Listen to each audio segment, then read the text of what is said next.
I'm Lawrence Francis, founder of Interpreting Wine. I help wine regions and producers market themselves better online, and since 2017, I've helped brands like Austrian wine, New Zealand wine, and Washington State wines reach hundreds of thousands of wine professionals online.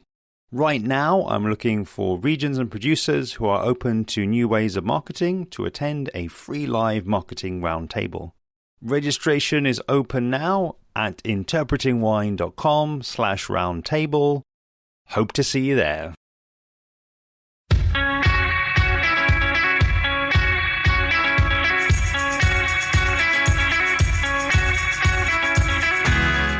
I'm Lawrence Francis, host of Interpreting Wine, the place to learn from thought leaders in the world of wine and marketing, welcoming you back to the Eat, Sleep, Wine, Repeat Takeover series. Across these 2 episodes, Janina and I explore first wine communication in episode 450, and today we bring you the ultimate sherry podcast experience.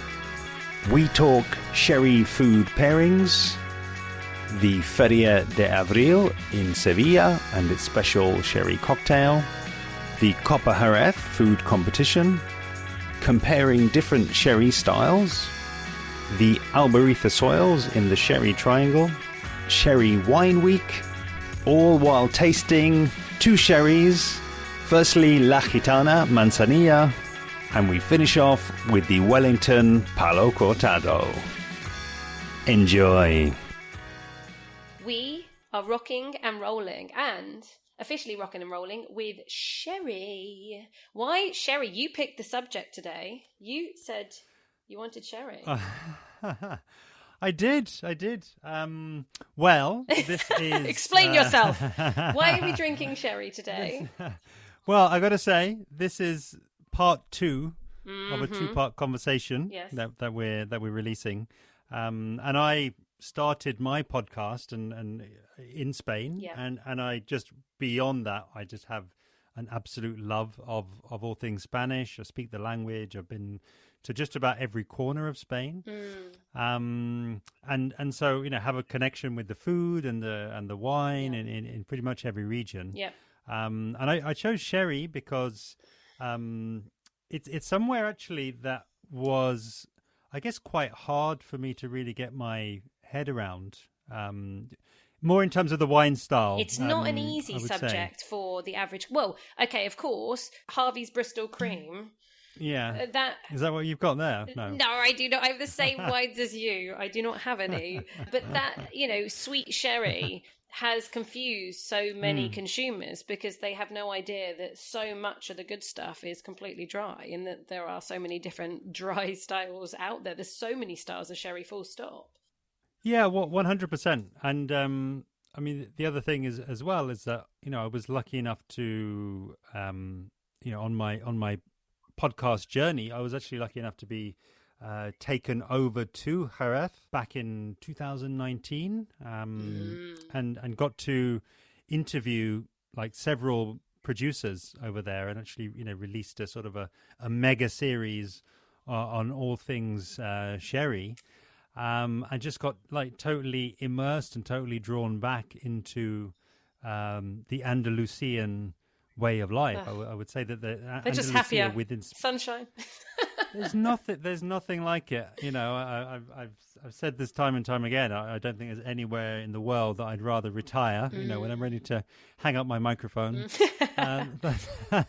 that's where you'll find me, because I just think that the warmth of the people. It's just absolutely beautiful, and I think it's got so much beyond, I guess, what you might have seen, the beaches and Malaga and Marbella, these places that are I'm sure very cool, but there's like levels and there's lots of depth, I would say, and I think one of the things that people pretty much uniformly from Andalusia are like rightly proud of, I think, is the sherry phenomenon, really, the sherry industry, if you like, and just this wine style that is still so popular, really, still kind of consumed so much around the world. Well, there's definitely many sherry aficionados, right? Once you've become a sherry fan, it's like you're a fan for life, right? Now, can we pour the first wine? Because I feel like, we don't want to throw this right at the end. I'm going to pour a Manzanilla. Now, let's do it. And I know you're like waiting for permission, aren't you? Like, when is she going to say it? Go, go, go. Right. With half the bottle here. Yeah. Have you only got half a bottle left? Have you been drinking already? I may have done. That's the beauty of a podcast as well. I already have two. I have two, in fact. Okay, so chin, chin. Exactly, cheers. I was drinking this last night. So we have, both of us have the same wines. We have a beautiful Manzanilla, and it's from Bodega Hidalgo La Gitana, so a very famous... Muy bien. Obviamente puedo hablar un poquito español. But, so we're going to talk a little bit more about this winery in a second. But this Manzanilla is... Manzanilla and Fino, we'll try and get a little bit into the styles. Manzanilla and Fino are the two styles that are biologically aged, and that means that they're a little bit saltier.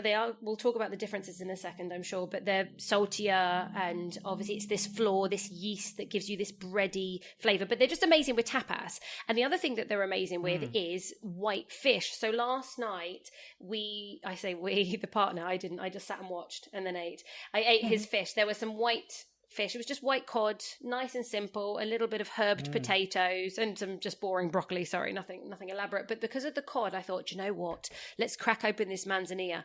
And it really, really works. And it's something that, we always talk about, a lovely Sauvignon Blanc will be perfect. Get an Albariño if we're going to talk a Spanish wine, whatever. There's lots of standard still white wines you could pick. But sherry as a subject, it's perfect with white fish, right?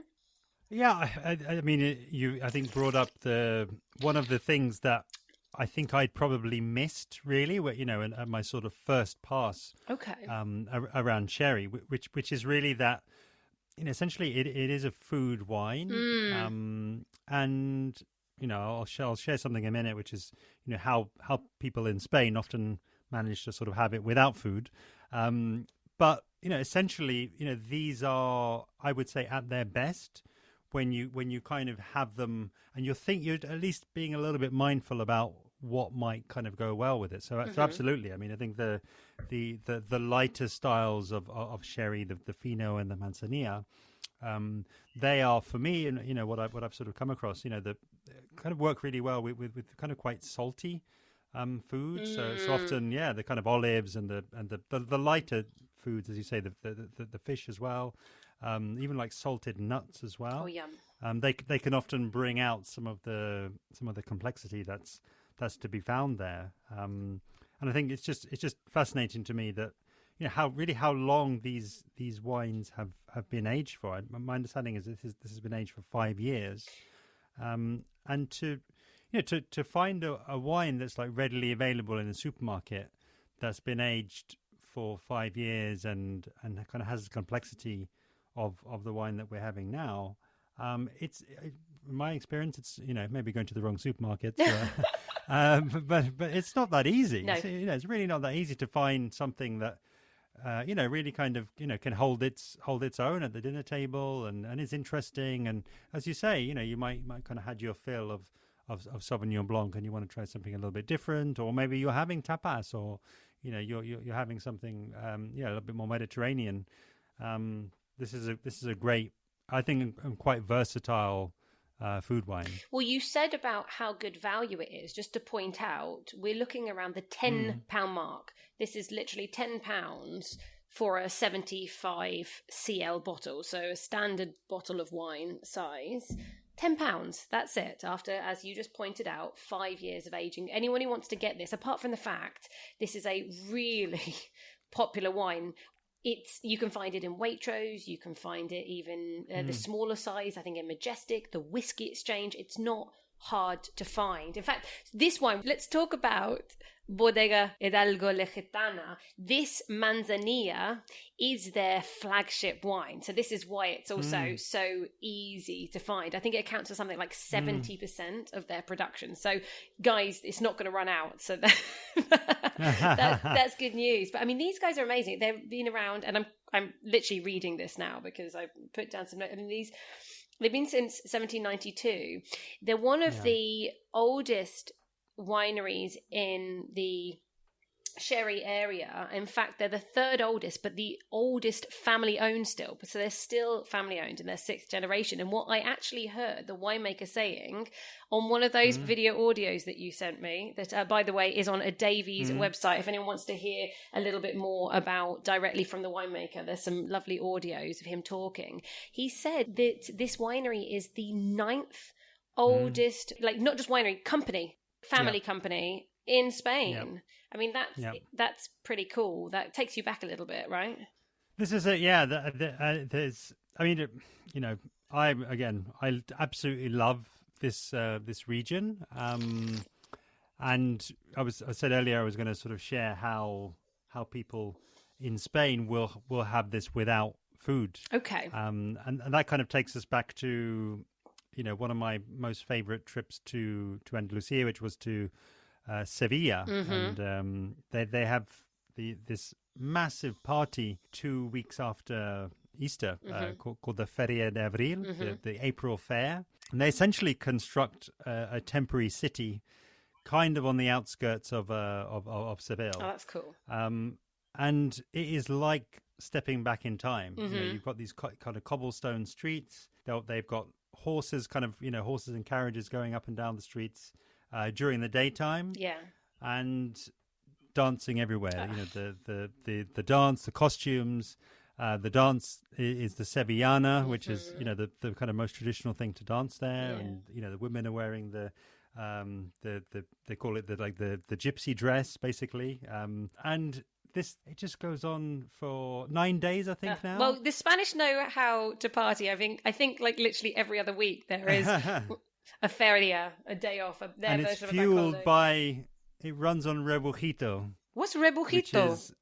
So rebujito is the simplest sherry cocktail there is. And still, you know, still good because, as you say, you're making it with a wine that's been aged. But essentially, it's just 3 ingredients, and they just mix it together in these jugs. They'll take probably like a half bottle or a half-liter bottle, stick it into the jug. Also put in like half a liter of Sprite, or, you know, some kind of something to sweeten lemonade, it up. Something like that. Yeah, exactly. And then kind of top up with ice. Okay. And then that's it. And then that is basically, you know, because these sherries, even the finos, you know, they do sort of end up at around 15%. You know, that's quite strong to be drinking all day if you're, you know, going to the fair and spending all day there dancing and you know, maybe not eating so much. So that probably brings it down to a little bit more of a manageable level with the ice and the Sprite, but you still get that sort of you get that sort of little boost and that little bit of sugar and that little bit of sherry in you, and it's basically what the people run on for that entire week, and because it goes on until 5 a.m. and then people go back home, have a shower, and they have to go to work. Yes. Unfortunately, some of them as well. So they'll go in there, but everyone's in the same boat. So I love that. Everyone sort of, survives it somehow. But they're well practiced. It's just unbelievable. Well, I didn't have it with lemonade, but interesting. After I had a little try of the Manzanilla yesterday, I also put some tonic water in there. Literally speaking with top sommelier Bert Blaze on a podcast a few weeks ago, he was saying when he was down in Jerez, they were drinking it like that, and it was just amazing. And I thought, and he was like, it's so much better than a gin and tonic. I wouldn't say it's better than a gin and tonic from my perspective, because it depends on your palate. Definitely, I do think sherries are a slightly more acquired taste, but I thought it was really interesting. It was super, super fresh, and instead of the botanicals, that was rather posh sound. Instead of the botanicals, instead of the botanicals, How darling. are you spelling that, dear? Instead of the botanicals, there's that D-O-W. really this sour, tangy, lemon peely. It's really interesting. It's got a different vibe, but it's still got some, lovely, lovely freshness to it with that tonic. So I gave that a go as well. So I've had a bit of fun with this wine. But what do you think of it? Yeah, I mean, again, it's super bone dry. I think that's the thing that I would say first off, because I think still sherry's maybe been a victim of its own success when it brought out and kind of really expanded production into sweeter styles. Yeah. And it's absolutely, almost crystal clear. that's I think one of those interesting things about it, because that's what essentially the flaw, that biological aging that you're talking about there.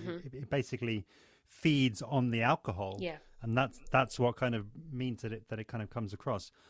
I would also say that it doesn't, for me, that there's really not much, nothing like too kind of fruity here coming through for me. I think that's probably I think a couple of things. I mean, I think one, the Palomino Fino grape, which this wine comes from, I think is broadly accepted to be relatively neutral grape style in those conditions down there, and then also the brandy that's added to this wine is also quite neutral as well. So I always think that this takes on the characteristics from that floor, so more that kind of yeasty characteristic. And I'm I guess one of those old romantics that if this wine is being produced close to the sea and in this sort of such a humid and almost kind of subtropical place as Andalusia is, and it will kind of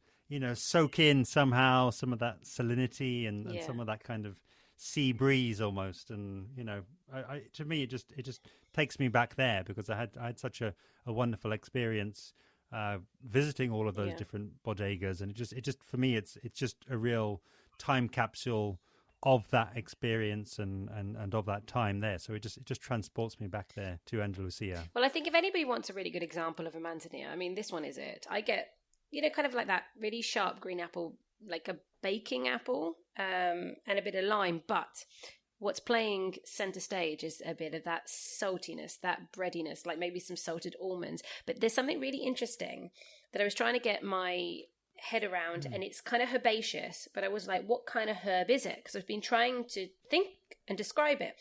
It almost takes me to the agave plant that's in tequila. I don't know whether you can get that, but it's this herbaceous note, and that might be very unique to me. But I really love the freshness and that herby saltiness that I'm getting from it. And then on the palate, I mean, it's just tangy and salty and some lemon skins and a little bit almond flakes.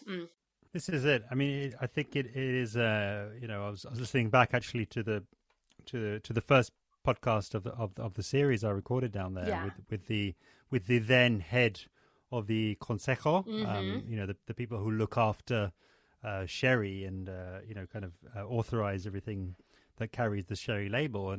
And I was very impressed, because obviously there's so much talk of the history. I would say that's one thing that you can kind of be guaranteed, really. You get speaking to anybody that's passionate about sherry or that produces sherry, and I think very quickly they will tell you about how it's made and where the conditions that it's made in and where it's made and the cities it's made. That they just love talking about it.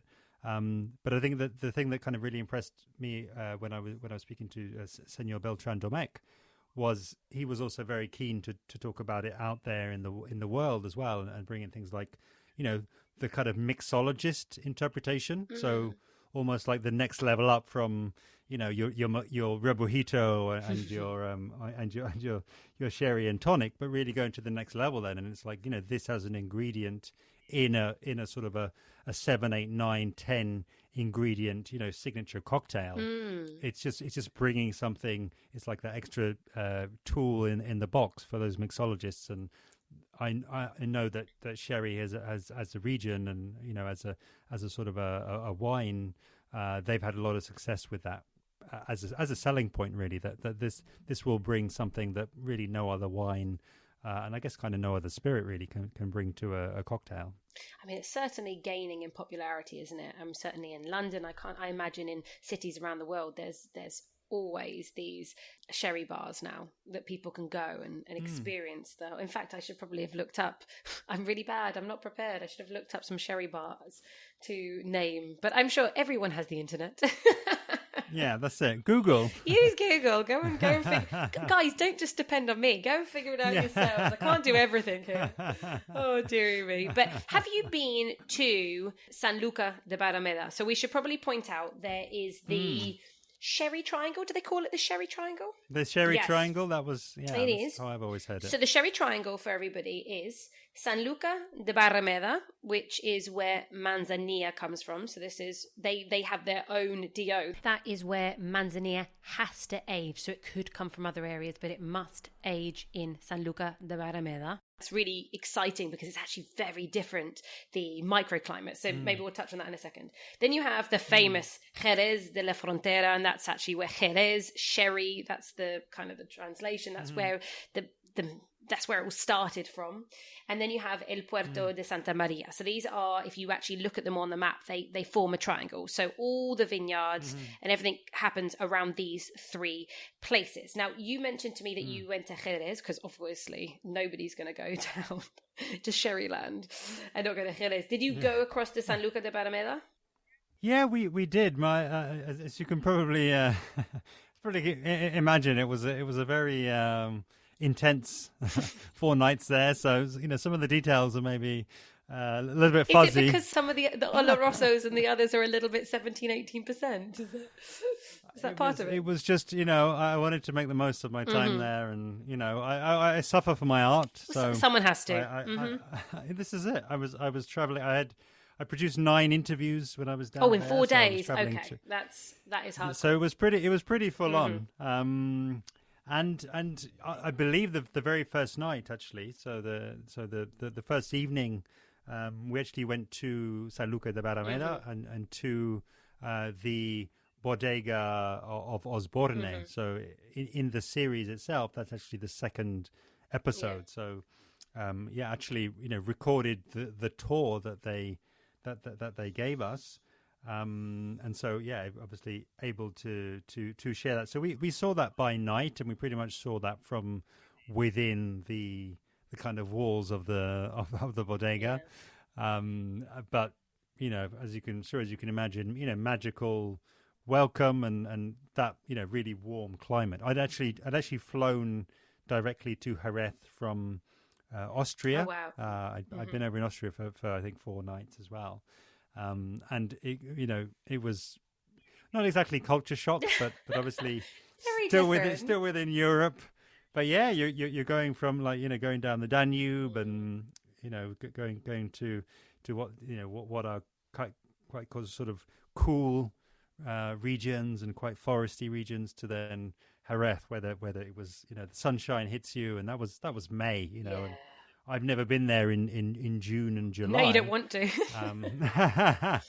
But interestingly, to kind of give the key thing about Manzanilla is that layer of floor, FLOR, which obviously look up on YouTube or on Google to see how that looks. That is the region there for that microclimate that you've just mentioned. Yeah. That's the region where that floor doesn't kind of recede, or it doesn't get too thin. No, because even in the winters there, it's warm enough to sustain the floor. The floor's like me. It likes warm environment and lots of alcohol. You and Floor should be best friends. But Sanlúcar de Barrameda, it's amazing, isn't it? Because it's got the river running by it. I don't know, what's it called? The Guadalquivir. Yeah. Oh no, I'm not even pronouncing it correctly. Do you want to try it one more time for me? The Guadalquivir. There you go, that'll do. So it's got that river, and then it's got the marshlands all around it, and so this floor that obviously gives all that bready, salty yeastiness, it never disappears, and it's the thickest layer. So whereas it's made in the same way as Fino, they're made in the same way, it's the same grape variety. Obviously the best examples are all grown on the Albariza soils, which are these just beautiful white chalky soils that retain all the water deeply, so the vines, even in the middle of summer, they can still get some water. They're amazing soils, aren't they? So it's all the same, but it's simply just the fact that this floor can maintain itself the whole way through summer and winter, that it just is saltier and actually a bit finer. It's just that little bit seems that saltier and a bit more elegant. Yeah, you're in good company, I think, either way, and I think that's the other thing. I mean, it's also, I think it's very interesting that even the producers, because there are those different different influences across those different cities, as you get in any region, I think just sort of, be careful if you kind of lump Finos and Manzanillas together, because I think people will, especially ones who are producing it, they'll be very quick to point out what the differences are. Even if, I'll be honest, sometimes for me, I can't always tell the difference, but it maybe does need a little bit of context and, it's that kind of, well of history, I guess, and information that sherry has. There's kind of so much to discover and so much nuance really about the wine style. Oh, for sure. And it's just something that people don't realize about, really. And actually, I mentioned the Albariza soils. I have not been down to Jerez or San Luca de Barrameda. I've heard that the soils, because they're white, but they're not just white. They're vibrant. They shine. Do you remember that when you're walking through the vineyards? Were these white soils really that intense? I mean, it was it's really interesting. I didn't actually explain the bigger context of the visit there. Oh, okay. So I was, in a sense, I was kind of piggybacking really on the back of this massive event that they host in Jerez every 2 years, which is called the Copa Jerez. And the idea there is, I think, really to kind of reinforce this idea of sherry as a food wine. They run competitions in essentially big sherry consuming markets and important sherry markets around the world at top restaurants. And they're basically looking for, it's almost like the kind of the Olympics of sherry food pairing. So they kind of whittle everyone down. You have like the UK heats and the US heats and the Spain heats and the Denmark heats and the German heats. Around 8 I think countries in all. And then they'll kind of battle each other down in the country, and then they'll get their representative team from each country, each team consists of a sommelier and a chef. So, and the idea here is that they've as a team they've got to put together a 3-course essentially pairing menu, a kind of mini pairing menu. So they've got a starter, they've got a main, they've got a dessert, and in conjunction between essentially that that triangle again between the sommelier, between the chef, and between the producers, then they kind of bring and put forward what are the best pairings that they possibly can. Amazing. And the idea is then that they then present the kind of the dishes and the wines that won them the regional heats. They then all fly into Jerez together at that same kind of 2-3 night period. And then they actually produce those dishes, and the sommelier presents those dishes kind of in under timed conditions. Amazing. The clock is ticking, and they have to present to a very esteemed panel. Can people watch this live, or can they find the information online and see what dishes were produced? Give them some inspiration. Yeah, there's I think the sherry, the kind of official sherry wine website is very comprehensive. So I think any kind of search for sherry Copa, COPA, Jerez, JEREZ. I was there in 2019, so that's really the experience that I had and what I saw there. It's kind of all there. You have all of these sort of Michelin star restaurants that are putting forward the sommelier chef team, and it's really competitive. I must admit I maybe underestimated before I went there how competitive it really was. People were really giving their all, and I think just really wanted to win. So love it. It was a pretty incredible experience. Awesome. Okay, that's amazing. Now we know why you were really there. Right, I've run out of that glass, so I'm going to pour myself the other one. It's Palo Cortado time. Palo Cortado, a wine style that is just confusing to perhaps even the people in Jerez. For people who do not know what Palo Cortado is, don't worry, we don't either. No, it's because nobody knows. It is a very rare style. I mean, we're talking like 100,000 bottles a year get made, apparently, like 1% of production.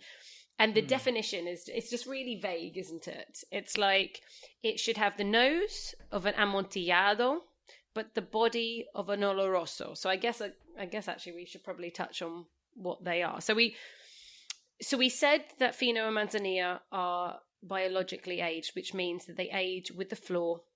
So that's why they taste bready and they typically taste salty. Then you have oloroso, which is oxidatively aged, meaning there is no floor. So all of these wines are fortified. So after the juice has been fermented and identified, is it quite light and elegant? Right, that's going to be a Fino. That gets fortified up to 15%, same for Manzanilla. Or it's like, oh, this is quite richer, this is heavier. They're like, right, that's going to be an Oloroso. So they fortify it up to 17 or 18%. And then, of course, with it being higher in alcohol, the floor can't survive. It can survive at 15, but it can't survive at 17 or 18. So for that reason, whilst it's aging, just like the Fino and Manzanilla will do, it will do the same thing in Solera systems, which we can touch on, but it will obviously have oxygen affecting the wine, and so it gets much bigger and nuttier and more toffee and leather and caramel. It depends on obviously how long it ages for. And so then you have Amontillado in the middle, and that starts its life like a Fino. And then it then transfers over to then loses its floor because it's refortified, and so then has some oxidative aging. So therefore you have both styles. You have a bit of saltiness, a bit of breadiness, and then you have a bit of toffee and a bit of caramel. So it's a perfect balance if you're not sure which style you prefer. And then you have Palo Cortado. Here we go. Which is, well, they say a lot of the winemakers will say it's by accident, and ultimately it's more about the style, so it can be made in many different ways.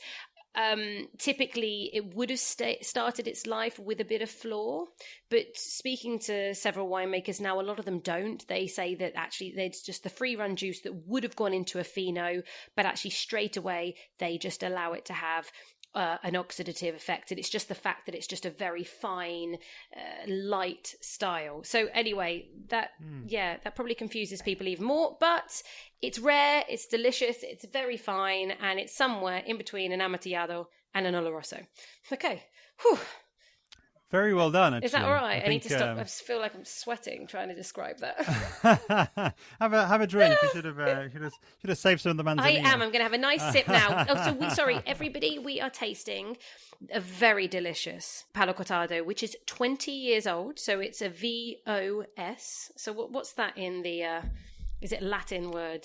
Obviously, it's very old sherry, but it's on the back. It's on the back. Vinum optimum signatum. There you go. Okay, I didn't know that. I'm learning. So I just accepted it as very old sherry, and that was like easy enough for me. No, officially, it's Vinum Optimum Signatum. Gosh, Lawrence, come on, everyone knows that. Vinum Optimum Signatum. They do now. So this is the Wellington, and obviously with 20 years, it's a little bit older. So what are you smelling? What are you tasting? This you'll notice the way that I talk about wines is always through experience. Yeah. What this actually takes me back is to a trip that I had it was Seville, maybe 3, 4, 5 years ago. And I remember, I was sort of, earlier on my wine journey. And I was like, let's be really, swanky. Let's order a sherry. Yeah.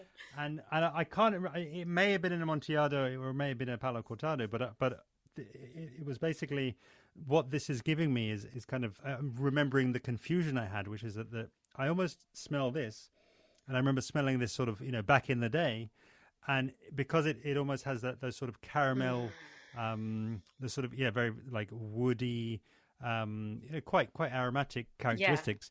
But I got fooled by that caramel and that influence that comes from the wood into thinking it was going to be sweet. So I was then, not to say disappointed, but I was really confused. Yeah. I was like, how can something that smells like it's so round and is actually, maybe got a sort of a touch of sort of, dry fruit, and it's something that is smells like it's so intensely sweet. And not even just it's like a fresh fruit. It's that kind of dried, concentrated fruit. and then you actually taste it, and it's almost completely dry. I mean, this has got, I can see, a touch of residual sugar, but it's still very dry. Oh, completely, yeah. I would say. Yeah. And so, yeah, it's again one of these things. You sometimes can get, I think, a little bit caught out with some of these sherries that are, in a sense, sort of in the middle ground between what maybe is a little bit more familiar in terms of that the Fino Manzanilla. You kind of get what you're kind of expecting, and maybe these are a little bit more complex, and maybe even, as I say, a little bit contradictory sometimes in terms of how they smell and how they actually taste. I mean, for me, it's, you said woody, and it's this woody, even like mushroomy walnuts style, but lovely dried apricots, and then this kind of hint of gingerbread. There's a lot going on. The aromatics on this are beautiful, and actually I should point out that Amontillado, which is obviously in between, Fino and Oloroso and Sal, often has a lot more of that dried fruit. The dried apricots often come with an Amontillado. And of course, that's sticking with the style, right? This should have a nose of an Amontillado, but more of a body and more full-bodied, like an Oloroso. So on the palate, really umami, isn't it? So yeah, the fact that you say you're expecting something sweet, oh God, devastating. Yeah. Very umami, but with all this toffee and caramel still, even though it's completely dry, and then with this kind of it's a really tangy finish, like a salty, zesty lemon, and some almond skins. And actually, interesting listening to you describe that there. I think it's almost then like you don't really carry through. For me, you don't carry through the fruit that you can smell. That doesn't then really show up on the palate. It's almost then. That's maybe why I got confused. As I say, I smelt that fruit.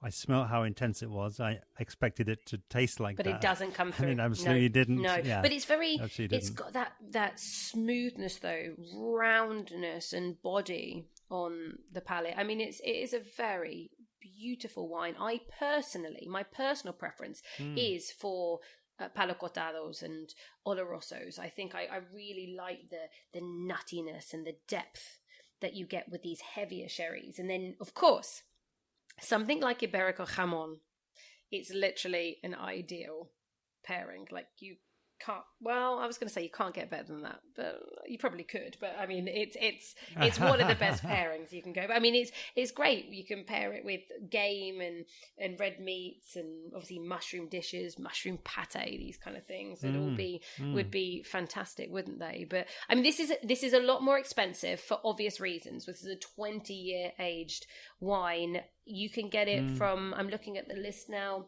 generally around £26-27 from Davies, from Christopher Piper Wines, from Fair and Wine Cellars. So again, because these guys are quite legendary in sherry, they are in enough places. People want to stock their wines. So I'm sure all my other listeners that are out of the UK, you will definitely be able to find wines from Bodega Hidalgo La Gitana. So I would also just add that I have put together a special link directly to the producer tasting note for this wine. So if anybody is listening and wants to hear, this is a sort of a 2-3 minute clip from the producer themselves.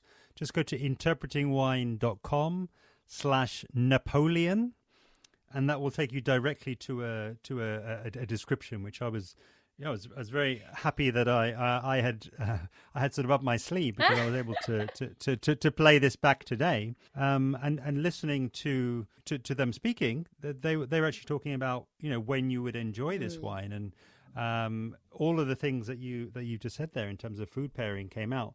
But then, even interestingly for me, beyond that, it was actually talking about this is one that maybe you could even just enjoy by itself, kind of potentially taking the place of where cognac or a whiskey might sit, because it's a bit smoother, isn't it? So yeah. And even though I'm just holding this up now, and it's just got this lovely deep, rich color. It's almost like quite viscous. If you put this in a sherry glass, in a whiskey glass, sorry, I think you could mistake it for a whiskey. It really does have that look of a sort of a spirit, slightly higher alcohol, because it's of the production style and the kind of additional fortification. So it comes out at 17.5%. But I think it kind of would do as the producer kind of recommends. It would sort of do a lot that kind of that job, that kind of digestif and end of the meal job, really, that cognac and great whiskies also do so well. I see that. I fully do. I mean, these guys anyway, I realise they're traditional in the way they make wines. They make everything, and they've organically farmed as well for anybody. I mean, not that it's that complicated down in the beautiful sunny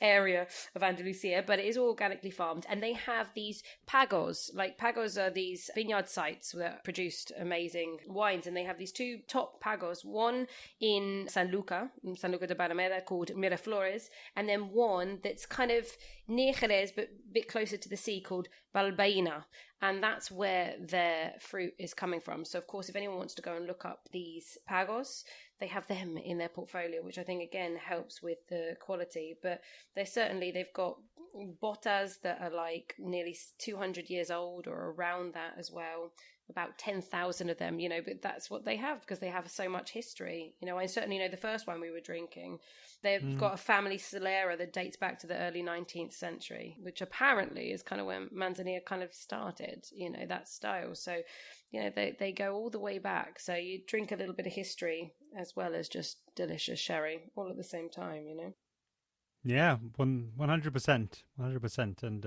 I just realised I didn't actually answer your question earlier. What was that? You were asking about the soil and kind of how that looks. Oh, how funny! And actually, on the trip to Sherry, one of the places we visited, I'm sure it would have been one of those Balbaino or Miraflores, but actually by invitation of Williams and Humbert, they have a sort of a, I guess it's like a small, entertaining space, really, kind of out in the middle of the vineyard. So we were actually, taking a break from all the kind of activity at the main Copa Jerez site. We were driven out there for this incredible lunch, and it was, May going into June, so temperatures were pretty high. And then you just absolutely, you were inside having lunch and having sherry. Kind of this kind of shaded building and shaded space and cool space to break from the 2 p.m. sun. Yeah. But as soon as you stepped outside, you then just blinded. And that's from the Albariza by the reflections. It's just absolutely brilliant. Wow. It's just they were actually, I remember they were handing out these sort of straw boaters. As we got off the coach, basically, because it's like if you didn't have sunglasses, which I don't think a lot of people did, you were going to be blinded. So it was like you needed something to shade your eyes with, because it was just that intense. Wow. But it's incredible, and I would actually just like to make a bit of a link back to kind of to the last episode and just I think where I think sherry.